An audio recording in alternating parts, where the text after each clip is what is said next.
Hey guys, how you doing? I hope everybody's well out there.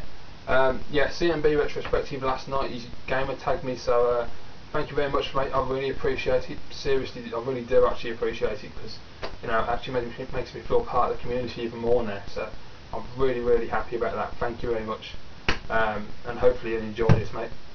Oh, one of my books has just fallen over. Right, okay. So yeah, on with the gamer tag. Just want to say a big thank you to all my subscribers first of all. I picked up a couple of extra subscribers the last few days. Thank you guys so much because I really appreciate anyone who subscribes. Anyone that looks at my channel and thinks, yeah, I really like what he's doing, then great, thank you. I'll keep doing my best and hopefully improve the channel. There's a few things coming up. I'm waiting on a package, so once that package has arrived, I'll enlighten you all as to where my channel is about to go because it is going to change slightly. Mr. Wilson and the fairies are sort of aware of what's going on. Other than that, I haven't told anybody because I want it to be a surprise. But I hope you enjoy it, and we'll wait and see, and you'll just see what's going to happen. Alright, so I've got to pick 3 consoles, my favourite 3 consoles, 1 game per console. So console number 3, the Mega Drive, or the Sega Genesis Model 1 as I have. Basically, I just love this console. I never had one as a child really because I couldn't afford one. And my parents wouldn't buy one because I had an Amiga. They didn't see the point in getting a console because you can only play games on them. And I'm sure a lot of people out there are used to that argument.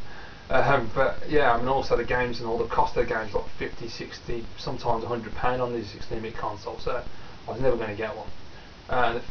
Yeah, a bit of backstory. The first time I ever saw one, I was with my cousin down the local market, and a guy had it set up on his stall with a 14-inch portable, and he had Batman plugged in. And I was just absolutely blown away. I mean seriously, I was just like, my God, it's just awesome. I was just really impressed with that game. And I didn't get to play on a Mega Drive until I saw my cousin's next door neighbour Malcolm who had one. He let me able to go on Castle of Illusion, Mickey Mouse, and that was it, man. I was just like, that is so cool, really impressed. But as I say, I was never allowed to have one, unfortunately, so that's the way it goes. Anyway, my game is Streets of Rage, the original first one. As I've said before, the gameplay for this, I absolutely love this game. It's my favourite Mega Drive game, Genesis game. It's just awesome. Everything about it, because it's a fighting game which I love. Scrolling fighters are my favourite old school genre anyway. And just everything with this, graphics, music, the special moves, the characters themselves, Blaze especially is awesome. The fight mechanics, it's just perfect. It's really the closest you're going to get to Final Fight. It ain't as good as Final Fight, but it's bloody close. So that's my first console.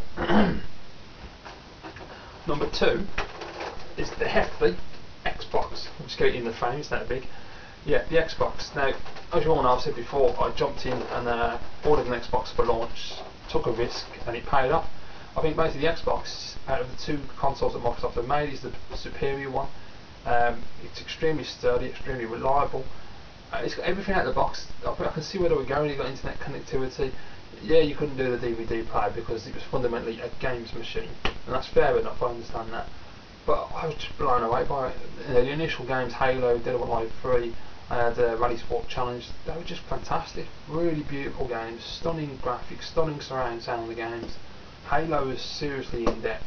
The console is fantastic. I mean, you could upgrade the hard drive and give it paint jobs, light jobs, all kinds of shit like that. And then you got internet connectivity, which was perfect because the Dreamcast and the PS2 hadn't really done that well. And the Xbox, it was just nailed it with Xbox Live. It was just an awesome experience. Playing Halo 2 with your friends, can't beat it. I'm not a fan of online gaming, I'll have it said. At the time I thought it was brilliant, but as time progresses you realise that online gaming is just full of twats and it ain't worth bothering with. Which is a shame because the theory is a great idea, it really is, but fundamentally flawed in practice because there's so many dickheads, but what can you do? Okay, favourite game for the Xbox, without a doubt, has got to be Freedom Fighters. Mr. Wilson plugged this for the PS2 a while back, and it is truly awesome. See if you can see the graphics on the back there. There you go. It's a third-person action-adventure, shoot the crap out of Russians game. It's just brilliant. You're a resistance fighter. You become the leader of the resistance movement eventually as the game moves on, and you got to take back America. You got to take back America from the Russians. And it is absolutely awesome. The gameplay mechanics are brilliant. You've got 2 extra characters with you who you give commands to. The command modules, it's just 4 buttons, sort of like go over there, stay here, and defend, attack. Really simple, really easy to use, and it's just great to pick up. Aiming's a bit wonky, but you get used to it, and once you do, it took 2 weeks of my life away. It was just fantastic, just awesome game.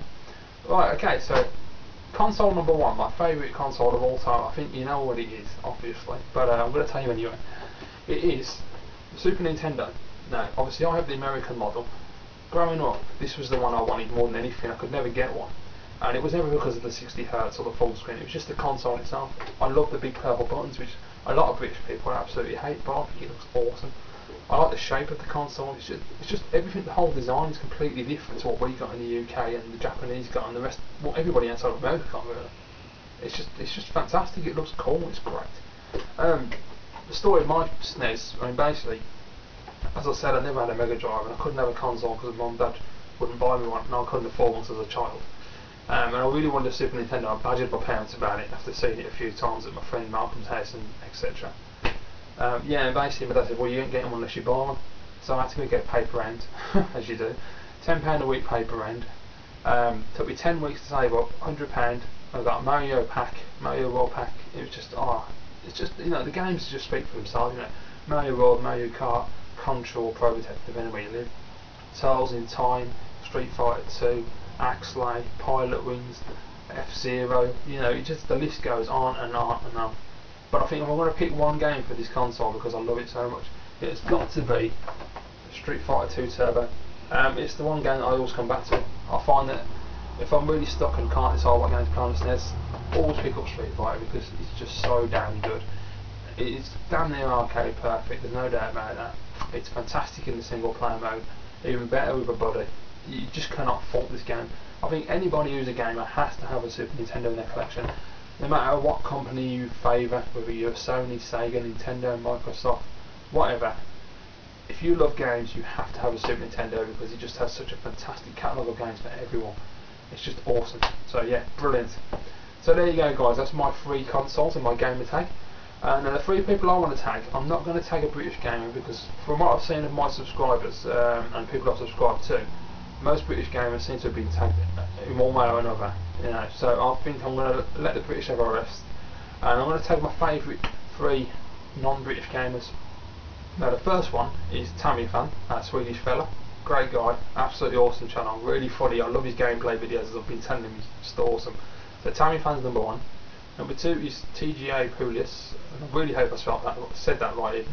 I don't know if I did pronounce it correctly, but yeah, he's an up and coming YouTuber, got fantastic videos, really great comments, really interesting and just really great. You just got to watch him, he's just fantastic. Yeah, so TJ Pulis number 2, and number 3 is my man E Skillian, who I absolutely love. The guy's just cool. You know, you just watch his videos, he's got his shades, he's pimping, you know, he's going out getting games from stores, he's cooking with E Skillian, he's showing him around his apartment. The guy's just wicked, and you know, both him and TJ Pulis need a lot more spotlight on their channels, they need a lot more subs, they deserve them. So yeah, you 3 guys are my next tags. So there you go. So there's a lot of things up and coming. I've got a few ideas for things I want to do. I am going to take my channel in a slightly different direction, but it's more towards my collection than anything else as to what I'm actually going to be collecting. But please don't lose faith because you know I'll still do my best to give the best content I can, and I hope you enjoy it all. Yeah, so I'll see you later.